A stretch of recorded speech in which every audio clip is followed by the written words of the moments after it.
On this week's show, could siloed data be your silent productivity killer? With Bob Salaj from Quickbase. In this week's news, is it time for construction to set the record straight on innovation? And more.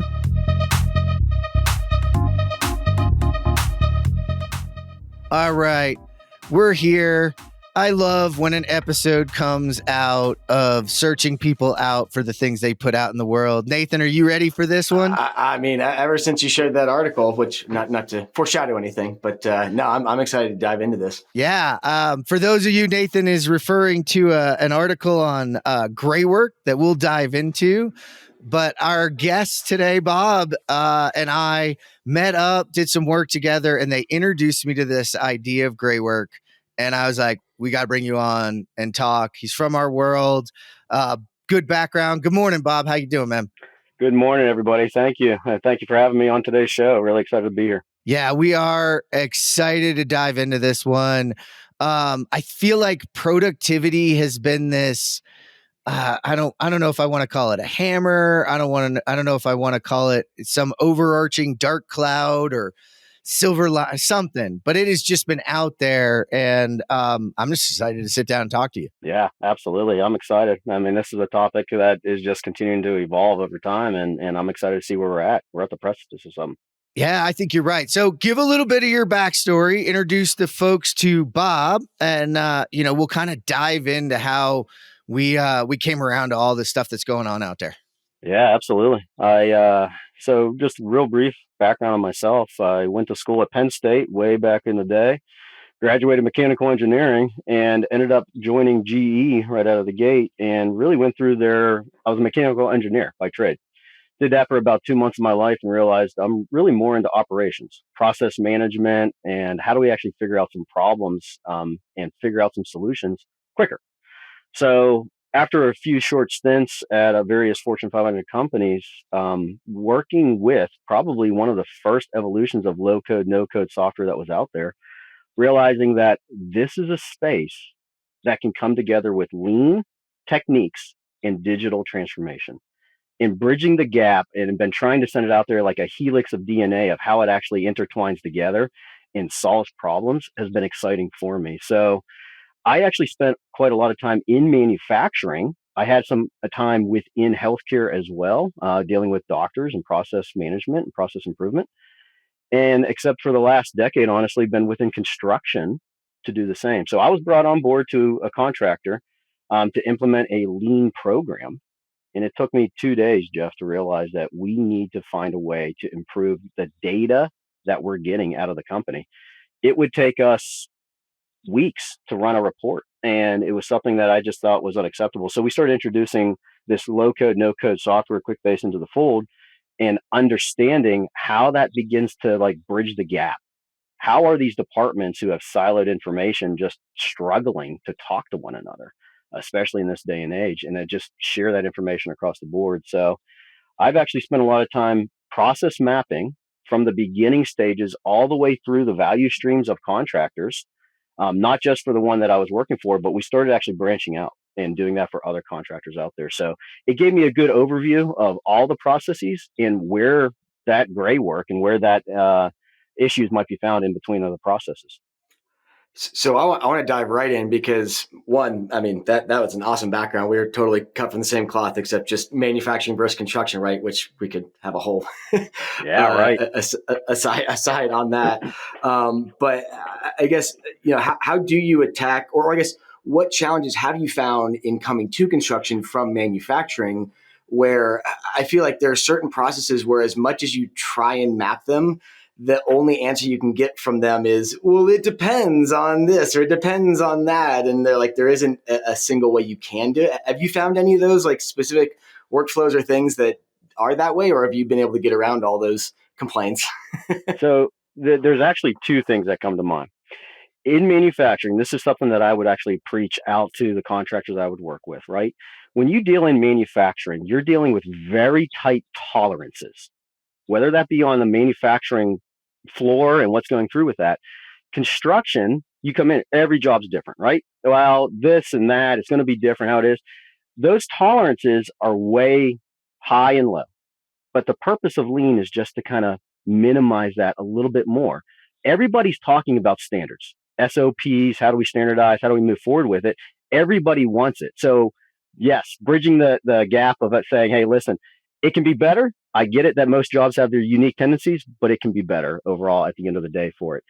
But the other thing that came to mind, Nathan, when you said that, was here's what I found in construction. People want to get it done. They're proud of how we can come into this and solve problems. There are more productivity thinkers, creativity thinkers within this industry that I've ever seen in manufacturing, in my personal opinion. They know that we're going to have to roll up our sleeves and we're going to have to figure this out to get the job done. And I loved it. And I fell in love with the industry instantly. That's awesome, because you hit on something. In manufacturing, with those tight tolerances, there is a specific group of people. Yes, lean means everybody, and everybody's supposed to keep their eyes out on it. But let's be honest, as you get up the chain in manufacturing higher, there's a certain group of people that are leaning out the processes, looking at the process. Everybody else is sort of doing their job. In construction, it's somewhat of a firefight every day. So everybody's a problem solver. Everybody's had to be creative at times. So you do have a much larger bucket of creativity and ideas to pull from to drive it. I'm interested too, because I hear that same thing, Nathan, about, well, this job, that job. And you're talking about this, Bob. But every job has a number of things that are exactly the same every time we do it. But we seem to reinvent the wheel on that all the time. So talk about where you're finding, because, with your experience, you've got to be picking those out pretty quickly. Coming from seeing what we were using. I mean, looking at the industry, looking at the SharePoint files, every single job. The moment we got a job award, we would be posting the next Excel spreadsheet. Let's copy and paste. Let's move it in here. And it was a change order log. Well, change order log became version 1, version 2, version 3, version 4. And as the organization hierarchy changes in construction, you're introducing a lot more players to the mix. You have assistant PMs, project managers, senior project managers, project executives. That is all within operations, let alone you got the foreman, superintendents on the other side of the mix. Everybody has their unique ideas and creativity, and it's good. And we want to learn from everybody. But that also, if you don't have standards in place to minimize that disruption, you're going to have 15 different versions of something. And that goes everywhere from RFI logs to how we're sending out the bid summaries and the sheets of actually in the estimating stages, and moving all the way through prefabrication. And it's kind of like the new evolution of how we're doing things at the end of the day. But it's everything. It's as we move forward with it, how do we standardize to, instead of one template, which would be the ideal state that manufacturing is asking for, how about 3? Can we go from 15 to 3? That would be a huge win in the industry overall, whether it's wherever it's at. Yeah, 15 to 3. And then, beyond that, what we always say, connected, right? Those spreadsheets are, and, let's just clear the air. We go to litigation sometimes in our world. And if you're pulling changelog 4 and not changelog 5 to be your evidence, you could really be missing out. I mean, go all the way back, Nathan, if you remember this, Josh Canner, when he talked about SmartVid and how it was built, it was built on the idea that there was a $1 million video on a guy's phone that had something happen to that, they would have lost the lawsuit. And he went, oh my gosh, we got to have that stuff connected. There's no difference in that when it comes to items in a change log or RFIs that were answered, those kinds of things. And we're just building islands of them everywhere we go. That's it. And it's almost like sweeping it under the rug at times, right? I mean, we can't, the number one tenet of lean is you got to have a scorecard, right? Yeah. If you go to a game and you don't know what the score of the game is, how are you going to play? How are you going to move forward with it? Yeah. And this idea of democratizing the data, as simple as it is, day one, I mentioned when I started at the contractor and we went through, where's your data set? And if it took more than 3 minutes to get me the data, something's wrong. Where's it going to be? And if I'm an internal office person asking that same question? Do you think the field is asking that same question? And if you take more than 3 minutes to get the information to them, you're disrupting an entire schedule and project. So it's as simple as, how do we get this information in the eyes just so we can start looking at it and making decisions off of that internally. So the spreadsheets are great. They serve a purpose. They move forward with it. But in the world we live in today, we have to shift it to another level so that we can database it, see the trends, get this information a lot quicker, as opposed to saving it version 1.2 and, oh, I can't open it up because so-and-so's in it. And we need to stop kind of that direction. Well, I want to go back a little bit because you said something really important there of, there's a single scorecard that we have to measure ourselves by, but how you go about filling out that scorecard could be any one of 3 or 4. Again, we can have that argument at a company level of what are the options that people need to have, not 15, but that, there are more than one way to do it. The hows, the prescriptive standards can be multiple, but the performance of how you're measured in the scorecard is what has to be consistent. And that's just such a principle that I think is not understood in this industry. You're exactly right. So moving into this, so the first thing that I did, let's talk about a cockpit. What's your dashboard? As you get into it in terms of your vehicle, you see those 5 levers that are actually going to make a decision, right? So as we sit down, the very first step that I would recommend and encourage everyone is sit down with leadership, pretend there's a dashboard in front of you. What do you need to see? And then the second question out of that is, what's the workflow? How do you make the decisions? How do you get that information and data? And Nathan, you're going to see 15 different ways and say, okay, now let's kind of leverage that. How do we get a digital workflow in place so that we can, here's a lean term, Poka-yoke and dummy proof. What is that process of getting that information to the dashboard? So you keep the end in mind. We create a dashboard, and we're able to kind of streamline that operations as opposed to people writing things on a piece of paper or on a whiteboard, et cetera, is in a job site. So all these different areas.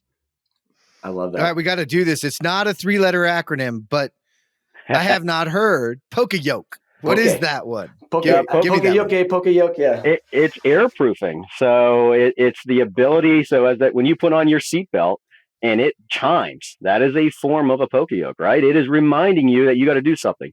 A required field in a Quickbase form, is a form of Poka-yoke. If you are helping to force the flow of data where it needs to get to, you're making it airproof. Man, that is such a great analogy on the car one, because everybody in our business needs to, they're always like, well, what about this? Well, what about that? Well, I've got dashboards and I don't know what I want. This is awesome. It's like, and I could see that breaking down to like, okay, talking to the project team. You're in the project team car. What controls do you need? Right. So, and how you identify, another term for you. So the way you identify the Poka-yoke requirements is through a Gemba walk, right, Bob? I love it. We're getting into it. You probably know more than me. Like, what? Just define what a Gemba walk is. I just know the concept. Well, I'll tell you this right now: what a Gemba walk is not. A Gemba walk is not a leader who just says, you know what, I'm going to show up at a job site and just walk around just to kind of put my face on the job site. Okay, that's not solving anything. A Gemba walk is actually getting in front of the person who's actually legitimately doing the job and taking your time to walk the footsteps to see what they're actually doing all the way through. Too many times I was on a Gemba walk in manufacturing where you show up and say, okay, what do you do? And the person verbalizes it. How about we go do a Gemba walk and you don't say a word and you say, go through your daily job. I want to see this. All right. But that's hard. We're human because we're actually having someone watch us, and I get that. But if we do it correctly, then we're going to see actually what the process is and where it's broken. That is awesome, because it's the old managed by walking around that people got exactly wrong. Right? I remember back, and Nathan, you might remember this, like when I was a guest on this show, they said, how did you break this down? And I said, well, I got out of my office. I don't sit in my office. I go and I talk to the people. I sit with the people. But what James jumped on managed by walking around, and we had this, discussion. And then I realized later that people weren't really, the leader would just go walk around. Yeah. That's not good, because, that's like the teacher walking by. All the kids act normal. Well, it's Right. the lion prowling, right? Yeah, there's some great analogies around, like the office place and even the open office workplace. And like, look at how desks are set up where like the leadership is on the outside looking in at the people, where nobody's looking at their back, but they get to look at your back. So someone's always over your shoulder, and that concept, is very different than, no, I want to observe and learn from you, which is much more empathetic, right? Right. Yeah, and takes time, takes a relationship. Like you said, Bob, it's going out there, talking, walking a mile in the shoes, realizing they're going to be nervous in the beginning, but over time you're going to create this rapport, but also an understanding across the business, right? When the boss is walking around, and if the first thing you do is like, hey, you're doing these 9 things wrong, well, everybody's going to act like the lion prowler, and they're not going to want future on the next job either. Yeah. And in the future, if it's just like you're walking around, you're talking, you're creating, and you're going, hey, every time I go down there, you seem to be struggling with this. Like, can we walk through it? All of a sudden now, and that's what, that's where I came from, was I didn't know anything about construction when I started. Yeah. So it was all like, for me too, the other one was, you want to find out how a process is working, flip the script and have them teach it to you. That's right. Hey, teach me what you're doing, because as a business grows, we don't know everything. And you know what? As a leader, you might have done that job at some point. That's right. But if you ask and have them teach it to you, all of a sudden you're going to see, hey, maybe this has evolved into something I didn't think it was. Yeah, absolutely. And the next piece of this that I see is when we have these discussions, we start doing the real Gemba walks. It begins to showcase the real workflows that this organization has created. And here's the kicker of it. That is the value add that company XYZ brings to the marketplace. And they want to own that. There is a pride, and there should be a pride, right? You have built your business up. You have developed these workflows that you feel are pretty good. Yes, they might have paper, they might have all this stuff, but this is your stuff. And so if we just go buy a software off the shelf and then force that change, you're losing your identity of who you are as a company. And there's a lot to be said with how do we actually create that workflow and allow these organizations to continue to thrive of who they are and not lose that identity. Well, and let's not miss our perfect segue here, because the Gemba Walks is where we identified the gray work, right? Like all these things, because they may not even know that what they're doing is a wasteful activity, because it's just what they've always done, right? You don't know what you don't know, and it goes both ways, right? And so I think, there's so much to observing that. I'm sure that's where a lot of the observance of that came out of. And I'm sorry, but the idea just came to me. When I was in manufacturing doing a Gemba walk, I remember walking with a gentleman, and he would walk 5 feet over there, and then he would walk 10 feet, and then he walked 100 feet over there. And he just never thought to him like, oh, okay, this is wasteful. Like, I just literally walked the entire manufacturing floor. He enjoyed it. He got to talk to some people on the way and stuff like that. Never thought about it. And it was like, this is wasteful. We got to figure out a better way to do this and move forward with it. But it's just, when you have your blinders on, you're doing that one way, you don't see it. But see, my problem is analysis paralysis. I'm on the other side of it, where I over-realize these things to the point where I drive myself crazy. So like there's like some sort of middle ground that you have to reach that I feel like, Six Sigma black belts can do. And that's another podcast that maybe my wife would enjoy that one. Yeah. We'll see. Yeah, that's construction therapy. Yeah. Well, but you hit on a good one. There's 2 things that I want to link together, and some of it's from the construction dorks as well, but also from Jackson Huggard. So Nathan, you remember Jackson, when he first introduced some of these techniques, it was a little weird for his floor. So Jackson has a window restoration business. For that, it's not even a restoration. It's not the word for it. But they take old windows, keep them with code, and it's really difficult to do. And they have a shop floor, Bob, and that was the first thing they did, is they started recording video. And they were a little trepidatious, but they saw the same thing. They saw this person walking all over the place. And then they approached it with, hey, we failed you. Like, you're walking all of that. Let's reposition this so you're not doing that as much. But you mentioned this, and Ryan Huggard mentioned this as well. There is a moment of optimum productivity we can't go past. They need that water cooler time. You want some of that time. And you can't be going 100% all the time. It's right. not possible. That's right. Right. So you can optimize so that you can get more productivity, but you don't want to get to the point where you just burn people out because they're trying to work. Because let's be honest, we don't work at 100% all the time. It's not possible. You can't keep that engine going that fast all the time. Exactly. So there's a balance. Yeah. And one of my mentors used to say, if you just keep running that race car around the track, you're just going to burn the tires off. You got to come in for a pit stop. You got to understand that people need, and you got to factor that into the time in a daily utilization model. And the other tenet of lean that we got to remember is people. Respect for people is understanding they need a moment to breathe. They need that moment to breathe. And I did it. Jackson Huggard and Ryan Hogan. It's so hard to get the two names that close. I was thinking about that. We got to have a panel or something with both of them on it. Because, between Jackson Huggard and Ryan Hogan. You guys getting some plugs today. Say that 10 times fast. Yeah. But I want to hone in on this idea of gray work, Bob. Because when everybody who listens knows, when I get my head on some new idea, I can't unsee it. And as soon as I heard this term gray work, and it does come from where you work at Quickbase. I think it was invented like 2 years ago. It came up or something, and it just became this. So describe it for everyone and kind of dig into why it's been such a guiding light for you guys at the org. Yeah, absolutely. I think it's been incredible. And like you say, once you see it, you can't unsee it. Just to throw another metaphor out there, I mean, we have this slide that looks like an iceberg, and at the top of the center of the surface level, you see all of your day-to-day point use tools, right? I mean, the drawing is right in front of your face, the 3D models in front of your face, and maybe your financial ERP accounting systems right in front of your face. But that's not what makes up a company. All of the workflows from beginning to end, from the very first, from business development through estimating to pre-construction to prefabrication, if you're doing that, all the way through, all has a workflow, and chances are they're going to be pretty entangled all the way through. And what's interesting is, and someone said this to me the other day, so I'm not going to take credit for it, but it is very true. Gray work exists because people want to find a solution. So they want to be able to create that Excel spreadsheet on the fly, because guess what? So-and-so is asking me for a KPI and a metric.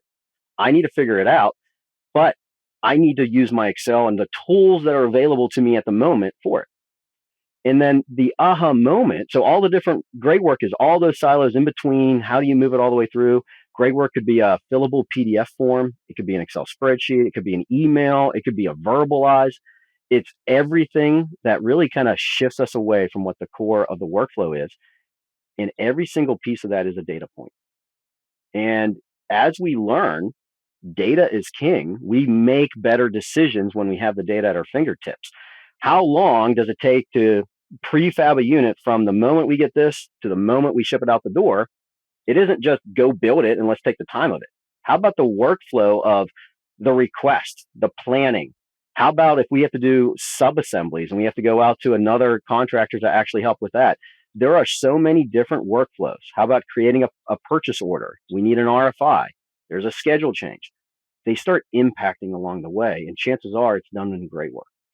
So what I realized in using Quickbase is we can database this. And the person at the Gemba, the business process owner, has the ability. I am not a computer engineer, but I've been able to database and create these digital workflows that begin to capture these data points in between. And now we're branching together two different departments that typically only communicated either on the phone or walking down to the office or sending an email, or, hey, go look at that spreadsheet and see what we got. Now, shifting that focus is, let's put the phone down for a second. Let's look at my dashboard, and what does my dashboard say, and is it telling me the true story of what's going through? And let's actually start becoming more efficient by capturing this information and making better decisions from it. Isn't that great, Nathan? I love it. I mean, it's such a great articulation of everything I've thought in my head and not been able to figure out how to actually do. So, bravo! This is awesome. It's all kinds of, and it's because it's coming from other industries too. And I think, whether it's what you guys are doing or Andrew Madonna with Aquifer, other folks that are taking what they've learned from healthcare or manufacturing or other kind of like people centric process centric B2B, B2B2C industries, these very large intertwined industries, and making sense of it. So yeah, it's going to be a long battle, and we need more folks like yourself helping us out. I think it's incredible. And to go back what I said before, like the helix, and let's connect this with lean. In the past, systems like this were almost looked at as like rogue IT, and it was like, watch out. All right. Well, if we think about it, IT is not doing a bad job. They're focused in on the high critical aspects that run the company overall, and kudos to them. They're doing a phenomenal job for it. Mm-hmm. Where is the strategy to help out the business process owner who's living it on a day-to-day basis, who just needs a solution maybe a little bit quicker, right? I don't have a year or two to go build something. So what tools do I have at my fingertips? I got Excel, I got Word, let me go use that. What if you had Quickbase? What if you were able to spin something up in an hour and say, okay, could I use something like this? It's a prototyping tool that can evolve into your system of record for bridging together these workflows for it. And quite honestly, I haven't seen anything more powerful to get that information and that thought. Everybody, when I looked in construction, they're so creative. Their ideas come to fruition by using a system like Quickbase. Say, I've always been wanting to do that.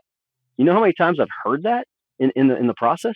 And we begin to build off of their value of what their workflow is and create it in record time, as opposed to waiting a year or two until IT is ready to work on the project for it. Whenever you're talking about something as substantial as suicide awareness, and as alarming as to statistics around construction being the second highest rates of suicide in industry, we'd be fooling ourselves if we thought that this was a one-player fix, meaning that it just takes one silver bullet or one easy button to solve this challenge. This is a multi-threaded challenge, if you will, and it's really something that is the responsibility of all of us to lean in, to raise awareness, to provide tools and resources, to up-level conversations we have around, in construction, we're pretty much, hey, what's my job require me to get it done at any cost? Well, we now see what the outcome of that is. So I think it's important that we partner together to really have a unified voice around why mental health awareness is important, why it matters, and how we can frankly do better as an industry. It takes each of us leaning in to really create that. It solves a couple of the big problems, being that IT person, but also leaning into, like, you're always overwhelmed. I can't solve every problem. And, we had this whole shadow IT, and I think, low code, no code got kind of socked in there with shadow IT. And it's like, no. This is a set of boundaries that meets our security needs. Right. But as somebody who does selection, and you guys can tune back a ways, but we had Anthony Ciridano on from Consigli, and he's the one who introduced me to how they use Quickbase to identify gaps, to identify this gray work, which I didn't have a term for back then, and I do now, because I'm the kind of person, and I think there's a lot of IT people that sit down and you go, okay, I have an application that does this. It's rolled out. Why am I finding these spreadsheets, and what am I going to do? And you hit it, Bob. That was a friction point. There was some need that either we didn't train enough. So now I can put my lens on it and go, okay, let's walk through it. Let's do my Gemba walk. Does it meet the need? Oh, okay, it does, but this person doesn't have the training for it. So we need to do some training. That's a solution. Oh, hey, wait, actually, we found one of the exceptions on these types of healthcare projects that are IPD. We need this type of reporting, and it's not core to the system we're using. Bingo. Okay, well, what do I do? And that's where Anthony taught me, hey, look, this is where we can bring in something that's got connected data to fill the gap and make something, because it's a real need. But now we have a new tool. Go ahead, Bob. Yeah, and so going back to Poka-yoke, right? So Anthony's spot on. And so you go into an industry, and this is going back to construction, right? Is like every job's different. Well, I bet there's that 80% that is kind of right? Well, the moment you get into that 20%er, you save a spreadsheet. because you say, okay, well, it doesn't, I got to tweak this to make it work for. What if you had a system in a database where in a drop down you selected healthcare and it showed 5 other fields that you needed to track for it? You Yep. kept the standard database, you kept the SOP, and you allowed for that growth and that agility of changing the workflow without missing a heartbeat for it. And you didn't have to call up a big company, hey, can we get on the docket? Can we make up this change? You made the change overall, and it was just invaluable. Yeah, and there was the feature set. Like, I've been on a couple other shows where it's like, should you build it? Should you buy it?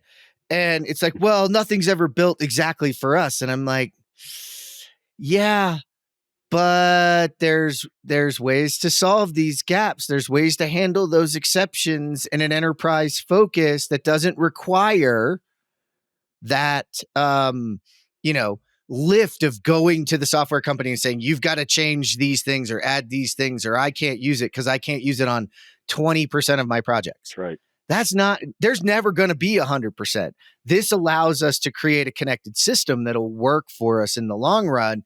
And if done right, with permissions, like this is the things Right. I liked when I was talking to Anthony about this, and then others, is there's permissions. So I can say, hey, listen, these are the things that you can do to make this thing work for yourself. So I can democratize that Gemba and Poka-yoke. I can democratize that. And now I'm harnessing the creativeness and the problem solving of my field or my project managers or my accounting teams to find gaps, fill gaps, and go. Because ultimately, what we want to talk about is, how much time are we losing trying to find that information? It's not just that I don't have it. It is. I mean, that was what was cool. Right. We talked about that study, Yeah. Nathan, and Bob, you're up close to this. When you get to a contractor, what does that look like? You've said it a couple times about, just like, show me the information. But what are some of the impacts you're seeing longer term of like, oh, now I can find the information. What can I do? Absolutely. And so I think it's just a matter of, where's that information at the right time in the right place? I texted before. First question, can you run me this report in accounting? And it took 2 weeks to run that accounting. Well, that time in 2 weeks, you missed making the right decisions that could have impacted the material and the workflow. So there's an opportunity cost of missing that information, waiting to run those reports. That's one aspect of this. On the other aspect of it, something as simple as going to hunt down this information and where does it exist? If the field and foreman cannot find it in the hierarchy of the SharePoint site, you're clicking around hundreds or thousands of documents trying to find where it's at. And studies have been done. I mean, I actually think it's low. I mean, that's 10 plus hours a week. Multiply that by your salary, multiply that by how many people are actually doing it on a day basis. I've heard that number get up to 20 hours a week, because we're introducing these systems, one, that might not be integrated, and you're actually almost hiring somebody just to go find the information, input it, but you're missing out on that productivity that the person needs to be doing their job, as opposed to wasting that time moving forward with it. Yeah, and you guys can look at that study. We'll make sure we link it, and it's in a past news if you wanted to see it. But Yeah. Just the astounding number of people who are searching for and spending time finding it. But what I thought was key is this, like 9 out of 10 people have some sort of doubt in their data. That means there's a level of accepted doubt in decision making. Yeah. Look, there are times when you've got to lean on your gut. We're never going to have 100%, but 9 out of 10, that should be 25% of decisions are made with some gut feel, because we're never going to have all of it, or 20%. But 80% of those decisions should be made really confidently that the data is right, that I have what I need to make an informed decision, because informed decision making is the key. Because the machine's never going to tell us what we want. You know what the client wants. Does the client want speed? Does the client want low cost? What do they value? The data can tell us how we make it. So that drives a lot of that. Where I want to go next, though, Bob, is because you come from manufacturing. You spent time in construction. Now you're on the software side, and we see this future of prefab offsite. How do you see tools like this and processes like this impacting that shift to more and more fabrication? Because we're going to need it. There's an incredible impact. I mean, so this trend of prefabrication, developing out your own manufacturing facility and floor, developing your floor plan, what are the operations in it? The core competencies of contractors before was construction. We know how to build a building. We know how to keep it safe. We know how to do all this. But now you're introducing a new industry within an industry, manufacturing within construction. And the operations that it takes to run that operation is slightly different. And we need to understand what is the workflow and how we move forward with it.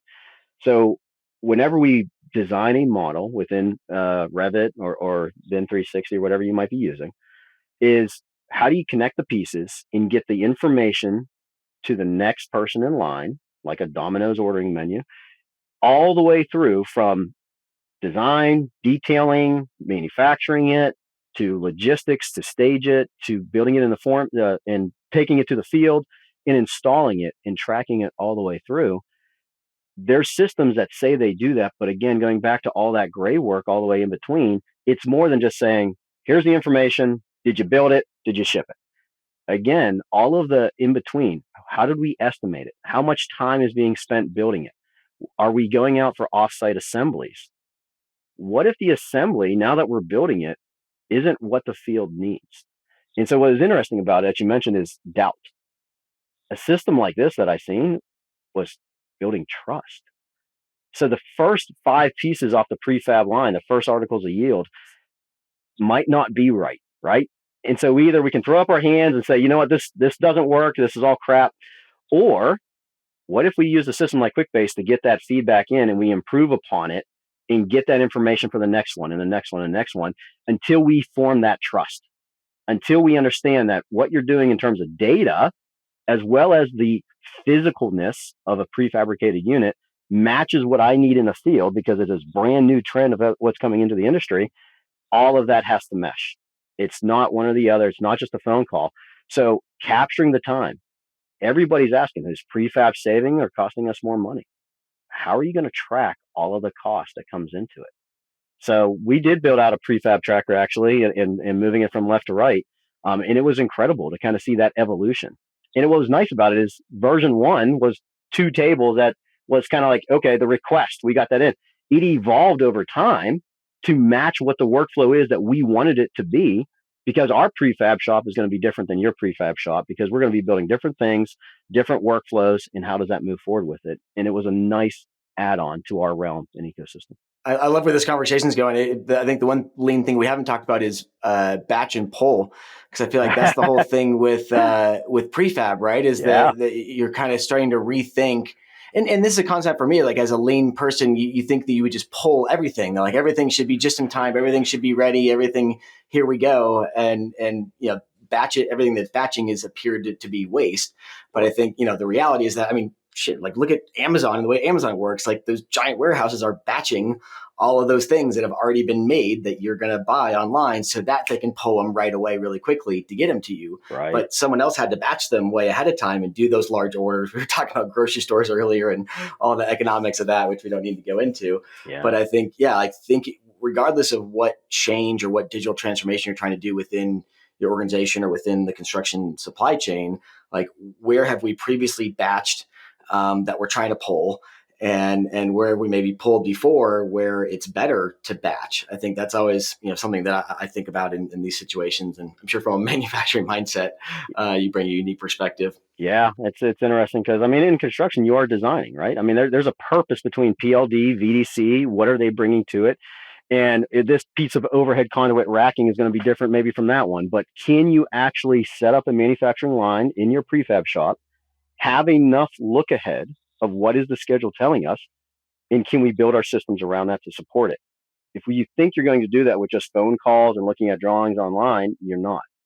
You need a system to see what is forthcoming, and then how do we arrange, and do we have enough manpower and resources to supply the manufacturing shop of what we have at prefab as well. So leveraging all these lean techniques, it's not one or the other. It's how do we bring it all together? Yeah, because the reason you would batch is to protect against the natural variability of the system that you're going into. And exactly right. What's more variable than construction? That's right. That's right. So going back to what is that acceptable tolerance, right? Is it truly every single piece? Or can we plan ahead for the job of saying, okay, this area in wing for floor 1, 2, 3, 4, 5, 6, all the way up, if we're building a high rise or whatever it might be, now you can. Now we can actually set that up and bake that in terms of the schedule. Are there instances where there's going to be a custom? Absolutely there is.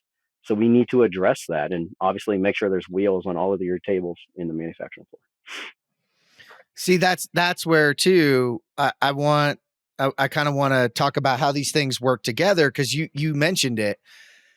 There are tools that are out there and built for fabrication that do a lot. And some of them say, hey, we do these other things. Right. But the key to that is those are usually not core to those systems. And this is where I think the industry as a whole, embracing the space that they live and then connecting the spaces in which they don't, can really be powerful. Because if we can take any one of those, fabrication systems and optimize them for what they do, automatic spooling, looking for problems, working with and sending to the cutters and the stations, et cetera, and really helping us do maybe layout of our floor or our production line. Yeah.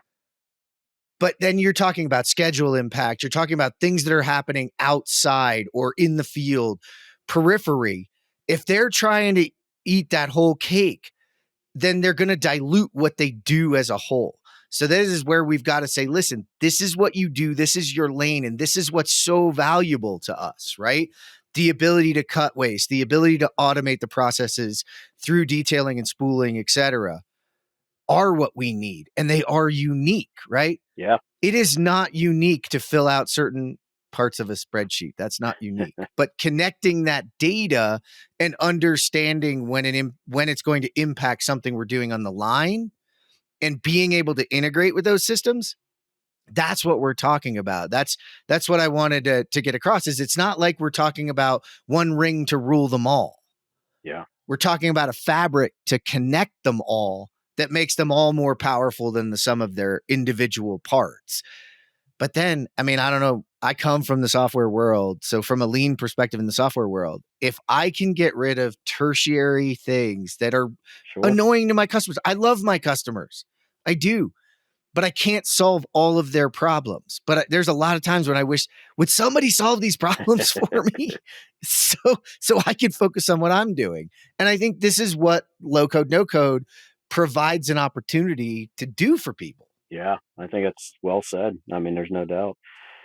As you look at these prefab shops that are being built too, the evolution of it gets interesting. So for the ones that are just starting off, it's going to be your workflow. You're going to be supplying your job sites. But what I also see is for the ones who've been doing it a while, you begin identifying other revenue streams. And so what I mean by that is you start working with maybe manufacturers to sub-assembly and create these lines to keep your manpower and your resource loading level as you continue, while you're also supplying prefabricated units to the job site. Well, now you just introduced two different workflows. You introduced a P&L into the system, essentially, of how are we working through it.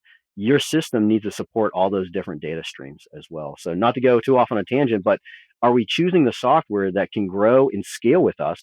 Or you now have to have a separate software for each of those different lines of business. No, I think that maybe wrap a bow on this.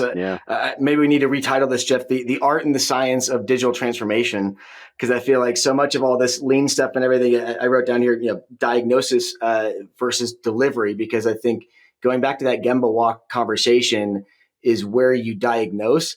But it might not necessarily be in anyone's best interest to deliver those findings immediately to that person during that Gemba walk, right? Like there's very much an art form to the delivery, especially if that change is like the person is more or less doing it wrong. Not that probably because they were never taught that way or all this, but there's just so much of that human side that you have to just be overly sensitive to in that diagnosis of, are we changing the tool out? Are we changing the process? Or are we essentially changing the people, meaning education or training or otherwise.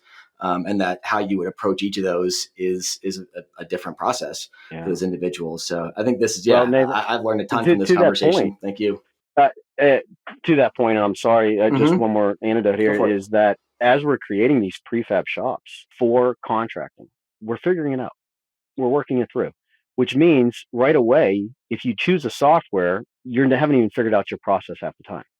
So what if we worked in parallel? What if it was parallel development where you're understanding and you're writing your standard operating procedure, but you also understand the technology that you're building with, and you understand the capabilities of what that technology can do, because that could impact maybe your workflow as well.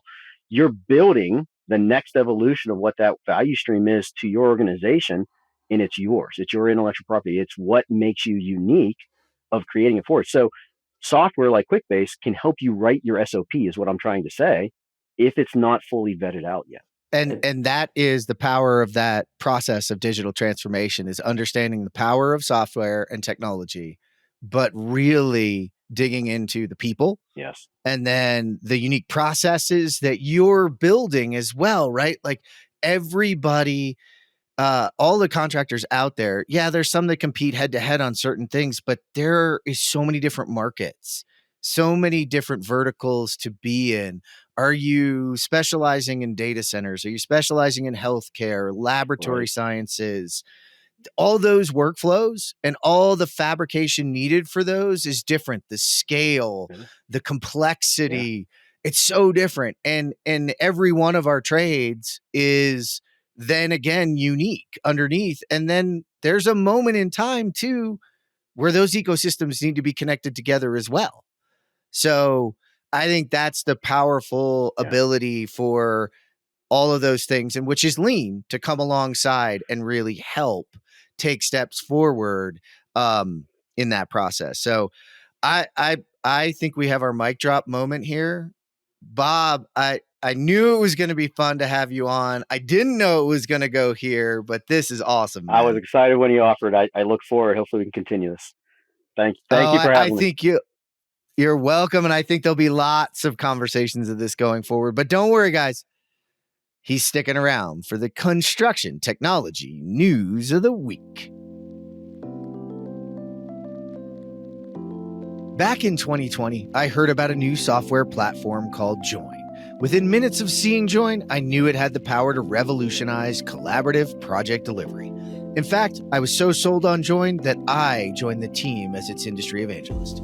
Many trade shows and podcasts later, Join is now used by 50% of the ENR top 30. Why? Pre-con and ops leaders at DPR, Bolt, McCarthy, Barton Mallow, Clark, and others say that they like Join because it does two big things: collaborative, trackable decision-making, and awesomely simple visuals.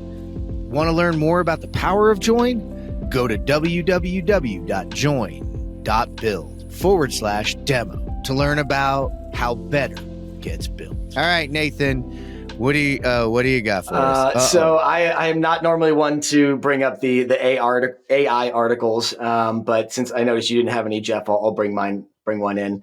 I actually saw our friend James Benham was speaking at CFMA last week and brought up this article. It is from last year, but I'd never heard of it before.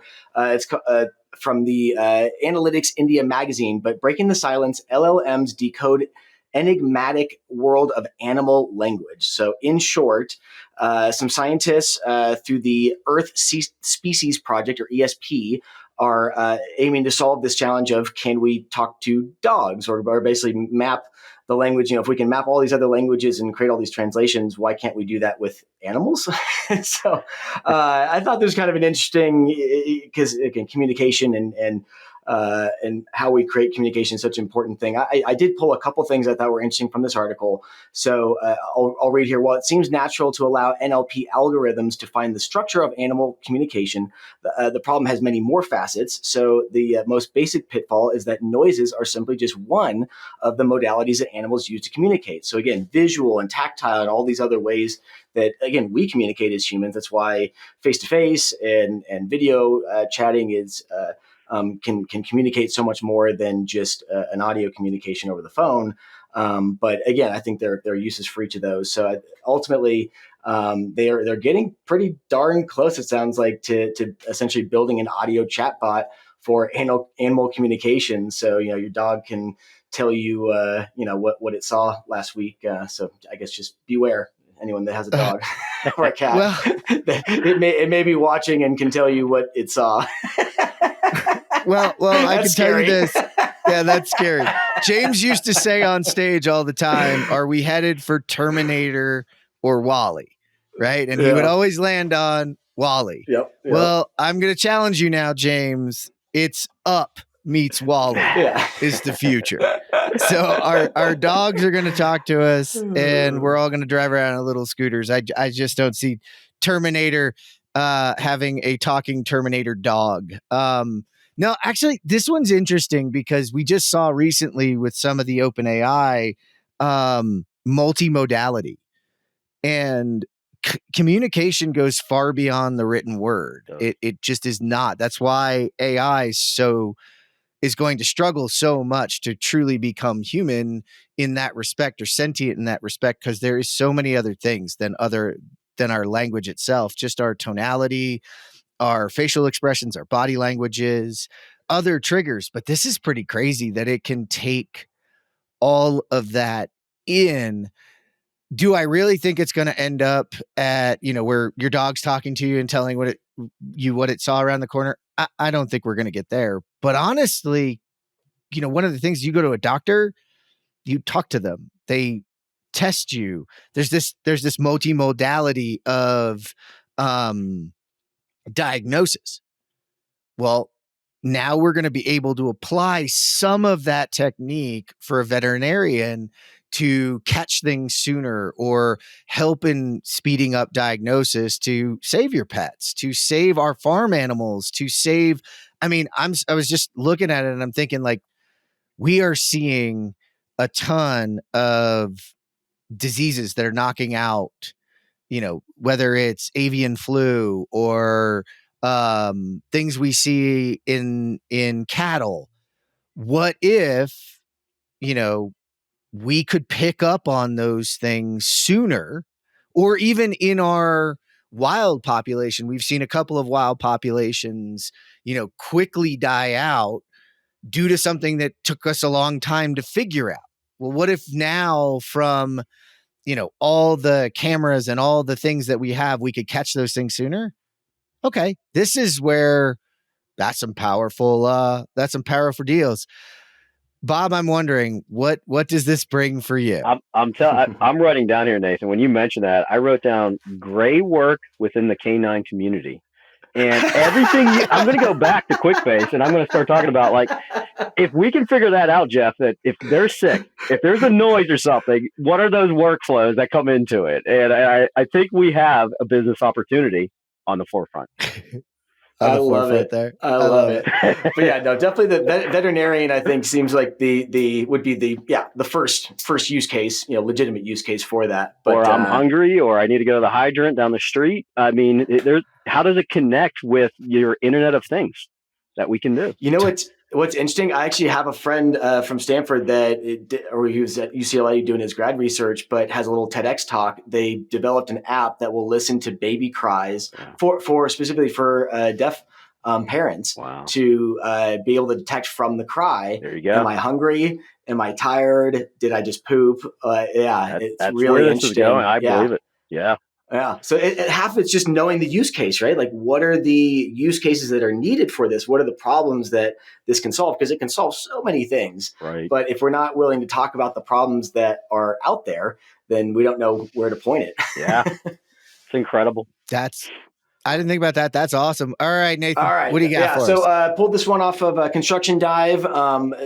Those of you Jim Gentile and others have spent some time at Lend-Lease, huge company.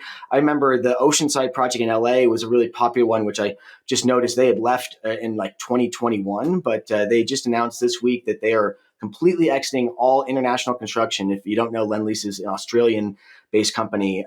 So they are headed back down under and basically getting out of all their New York, all their LA, all their London projects, basically freeing up about $3 billion US in capital to focus on improving their domestic operations.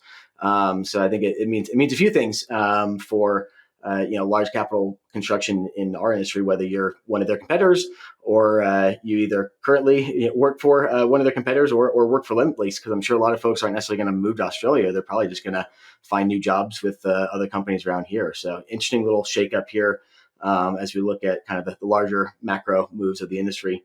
Jeff, your thoughts?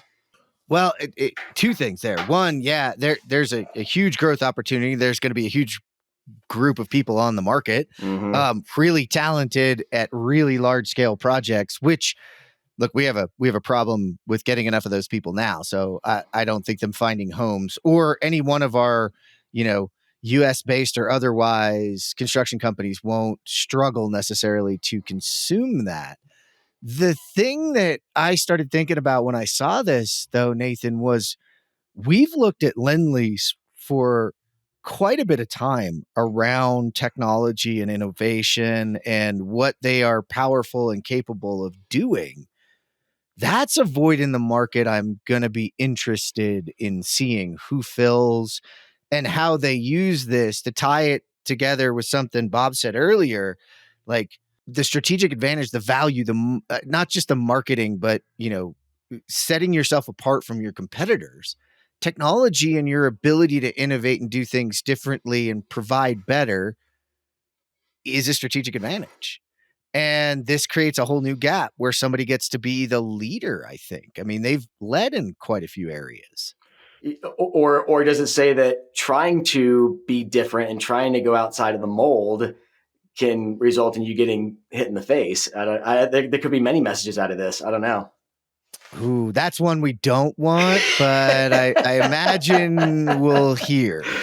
Yeah, we don't need any more naysayers in our world. Bob, I'm interested in your take on it because this is a big one. I mean, they're all over the place. So to go back to Australia, although if I'm an Australian contractor, I'm shaking in my boots because they're coming for work. Yeah, they are.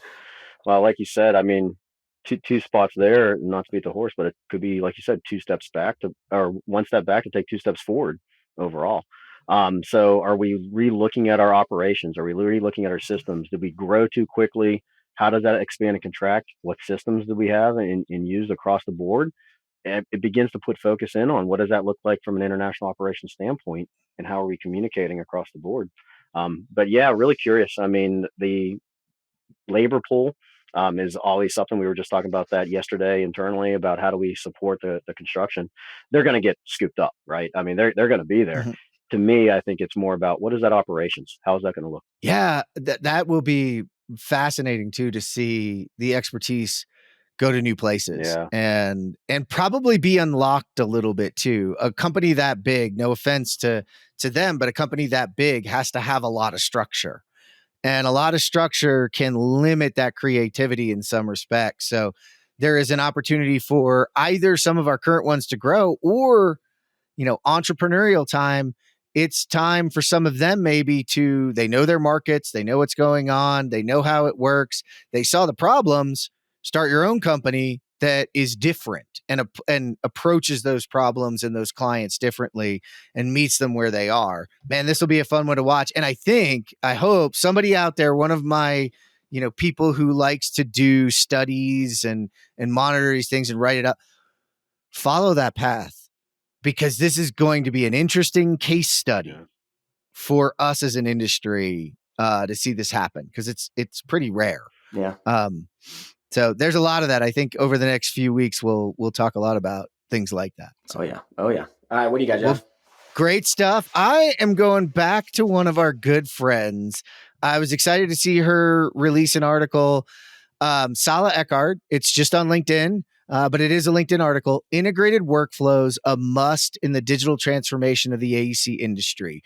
When you're looking for those minds that, take, Bob, what you're talking about fundamentally and take it to epically new levels, that's Sala. She's giving us first, I love this because she starts with credit to the industry. We have come a long way from pen and paper in many different ways. People forget that CAD was digital paper and it was a big advancement. And, now we're moving into BIM, and dynamic and seamless collaboration, and a lot of the possibilities for taking BIM and open BIM in particular and really applying it to a process to make advancements in looking for. And these are the types of things as we talk about what do we automate for. We automate for what Alexis McGuffin, when she was on, called tripwires, right? When we see X, Y, and Z, it leads to a safety event. We need to focus on that and get ahead of it, right? This is the same kind of thing. It's automating the verification of what's being installed through Open BIM and then looking for those problems and opportunities to look. Not everything we fabricate and put in is perfect, but we talked about this a lot. If I catch it on the first floor, it's far different than if I catch it on the 10th. Right. Because now I'm too far out of tolerance and I have maybe structurally impacted or maybe caused much bigger problems. And she's talking about some of the capabilities that we're going to see, and also bringing me to a new product. I love new products. So Verify 3D's in here. It's a model checker that has then verification from the field. So this is pretty interesting stuff. Nathan, I'm wondering if you had some time to look at it and what you're thinking. Yeah, I mean, I'm just looking at this stuff in here. I mean, I think she's hitting on all the key folks here. I'm gonna have to spend some more time looking at Verify 3D.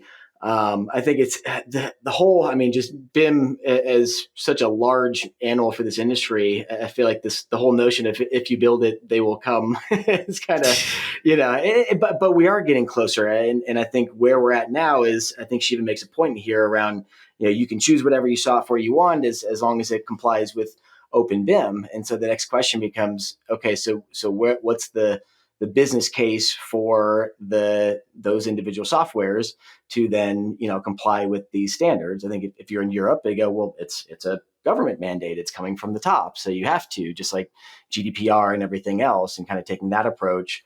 Otherwise it would be more of enough users are demanding it, so therefore we'll dedicate resources to building it. So I think we all know where we need to be. It's just that whole, following the money of how the heck we're going to get this work done. Bob, I'm wondering your thoughts. Yeah, I think what it sounds like, and I'd have to look into a little bit more, but if it's true, I mean, it sounds like it's almost like a clash detection that's out there, and they're verifying the model. Is it right? And my mind instantly goes to like QA/QC process, feedback, punch list items, and these tools and solutions are excellent, and they're all coming out there. And I'm curious, how do we work with any gray work that might succumb to this in terms of, okay, if one project has these issues, what if we created a database that houses all the projects so that somebody back in the office, like a quality manager, QA/QC manager, can be making educated decisions across the board as opposed to looking at one job, executing the punch list and calling it a day all the way through with it. We're capturing all this data today. Let's make use of it. There's reasons. There's other things that we can be doing. Yes, solve the fire. Go create it.